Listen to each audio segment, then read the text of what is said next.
ABNGs!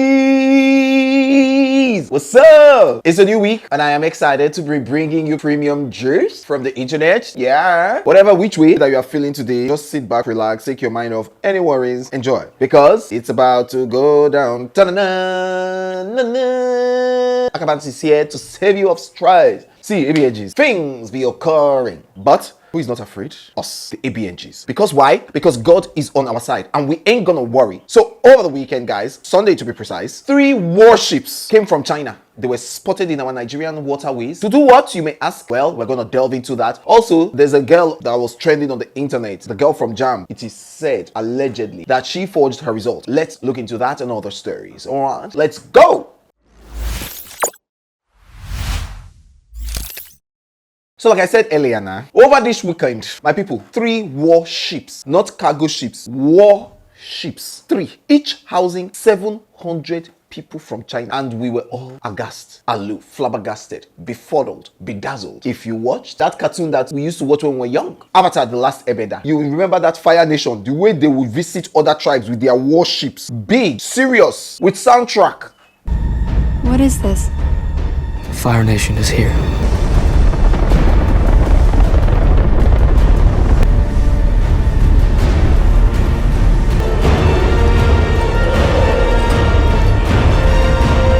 That's how they came to Nigeria. How our heart was doing boom, boom, boom when we saw Fire Nation visiting their kinsmen. That is the same way it was. I'm like, what's going on? Are the Chinese coming to ask for debts we owe them? Are they coming to say, if you don't pay us now, we will bazooka you? Abi, we should start adopting Chinese names, not Neo. I don't understand what's happening. Is Nigeria becoming like China? Or is Nigeria becoming China? Or is China becoming Nigeria? Or they like our seafood okra and decided to come by the sea to try it? Maybe the people they are going to fight, you understand, they've not yet reached where they're going to fight. So they now say, let's stop by, eat some apple, then continue our way. Let's know how it's going, Biko. Nigeria politicians, what's happening? The fact that our leaders are not even having a discussion about this is scary. At Instablog Niger tweeted, China visits Nigeria with 3 warships to strengthen bilateral relations. Bilateral relations? Why bring warships to friendly mating? It's like we're coming to discuss how we can do better together, do business together. You are bringing AK-47 inside this meeting. I didn't bring anything. I didn't even bring a knife. My only weapon is my pen. Is this what we do between countries now? ABNGs? Are you helping me see this thing I'm talking about? I'm saying it without saying it. Jesus. Anyways, it's weird that the Chinese would send warships for bilateral relations strengthening. We didn't do aeroplane. I went around snooping to get to the bottom of the matter. At Obajemu Jr. tweeted, can someone explain to a 5-year-old why the China war should be in Nigeria's hangar or space? Auntie, it is a warship and not war. Please. At Major Citizens replied to her and said that they have to protect their interests in the new Lekki seaport and it's gonna last for decades. Interesting stuff.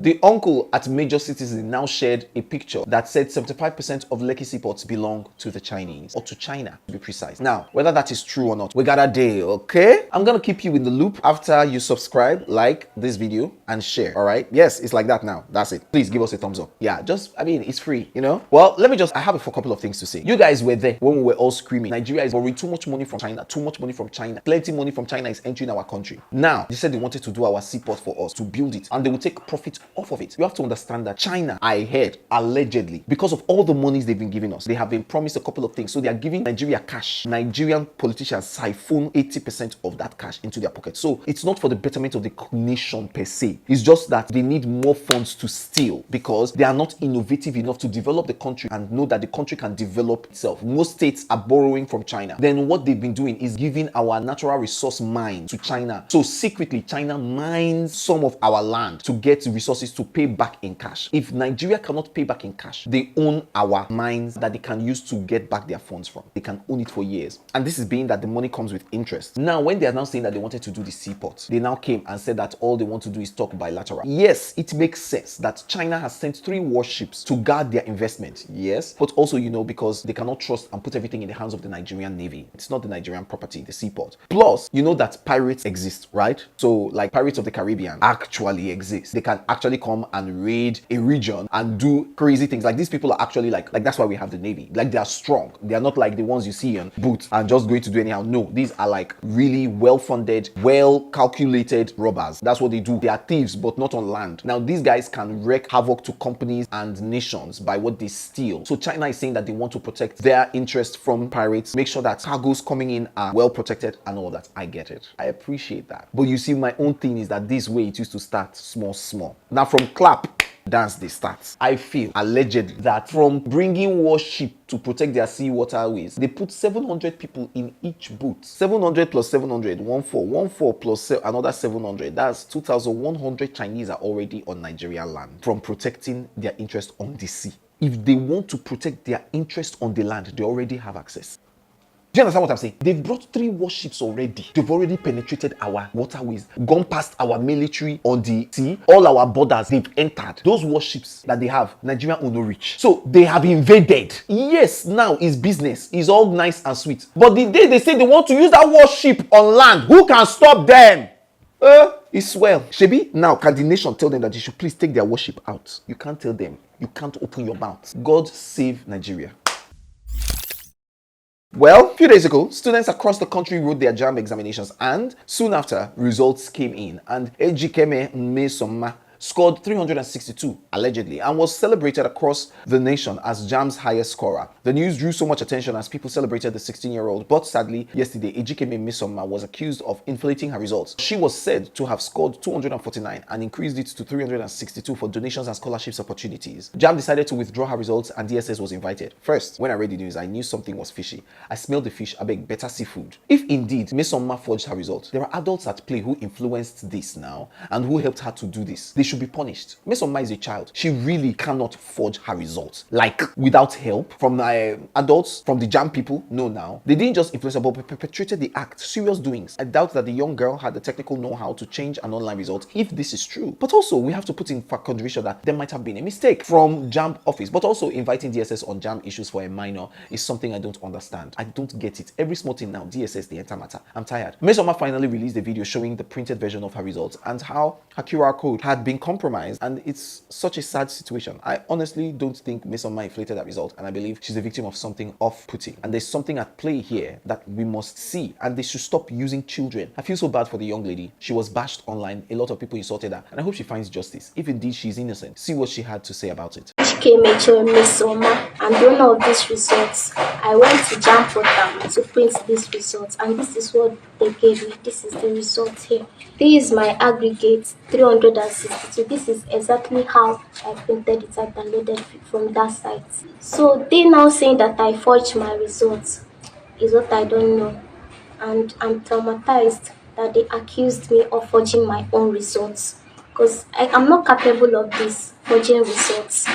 This is the evidence. To be honest, though, I feel bad for her that she's caught up in this mix and people see insults flying everywhere. People don't think that it was an adult that should have been accused, or it was an adult that helped to do this thing. That's even if she's aware of it or if she did it. But she cannot have done it alone, and she's just a child. She's being influenced. That was still the same thing I said with the Banky case as I brought it up, Banky W case. Nigerians and humans generally just are too quick to cancel people, insult, fight without thinking about what the optics are, what the real issues are, what could the other angle be. Be calming down. I even saw somebody's tweet. They put it out there, the youngest Yahoo girl in Nigeria. How about now? How sad must you be to tag a child that? Children must be protected at all costs. So when they're accused of something, don't be the first person to vilify them, please. And let's be kind to one another. Let's be kind to our children. Even when they do wrong, it is our responsibility as adults to have led them in the right way. She will not be doing wrong if she was taught right. Children are a reflection of the people who train them and their society. Do you understand what I'm saying? In a world where everybody is breaking up and breakfast is being served everywhere, Joke Silva stays eulogizing her husband despite his progressing dementia. Sir Olu Jacobs is a veteran actor, a man I love and respect. I know the Silvas personally. He has graced our screens for many years, and even now, we now know not only was he a stellar actor, he was a good lover, husband and father, and now his wife is fulfilling her vows to be with him for better or for worse. And yes, I know that the headline is that she said her husband is gone, and it's like she's caring for her father. But if we listen to the entire interview in context, we will realize that she was only describing his current state of health. Well, I have to be very honest, it hasn't been easy. In the early years when we first started, we didn't even realize it had started. We just were like, why are you behaving like this? What's happening to you? You know, things like that. When he was there, he was an amazing man. And because He was an incredible, my husband is an incredible father and an amazing husband. He was practically my best friend, and I could share anything with him. So in this journey now, it's like I'm looking after my father. Do you understand? That's the way it's become. Like the husband I knew is no more there, but this man that is here is somebody that I still love. But love in a different way. Yes. She went on to eulogize what a great man he was and he still is. So let's stop peddling one-sided stories. I feel like this union, I mean, Sir Olu Jacobs and Ma'am Joka Silva, their union is one worthy of emulation, and nobody prays to get ill or anything, but to be with one person till you're old and grey, that is a flex we should all aspire to. That's what I'm aspiring to. And to just see an example of what true love is in the industry and the times that they were in and that they are in, to have been in the same work environment, the two of them actors, Jesus Christ. In Nigeria, that was not giving much money to actors. What the things that they've gone through, the things that they've had to do to make it together, the sacrifices, the bond, the union, the commitment to each other. And I think that that's what it is. Like, I don't think that their union has been a perfect one or has been free of all the issues that come with marriage as normal. But I think that with them, what I can see is they're a beacon of what commitment is and what real love is. It's like, no matter what, I dare your side. And that's the beauty of marriage, that no matter what happens to the world, no matter what happens to you, you have one person who will always have your back. And I think that it's a reflection of what Jesus is to us as a church, as a body, that no matter what goes down in the world, Jesus will always have our back. He's our husband, he's our lover, and we are his bride. And that's what this is. And with that, please go and hold your loved ones tight. Tell them how much you appreciate them. In fact, give your loved ones a shout out in the comments, and then share this video with them so you can check the comments and find the surprise you have left for them. This is exciting, right? Yes. I look forward to the love about to be shared. And so yeah, guys, you know the drill. Like and subscribe, and I'll be back with more premium banger episode on Friday. See you guys. Bye.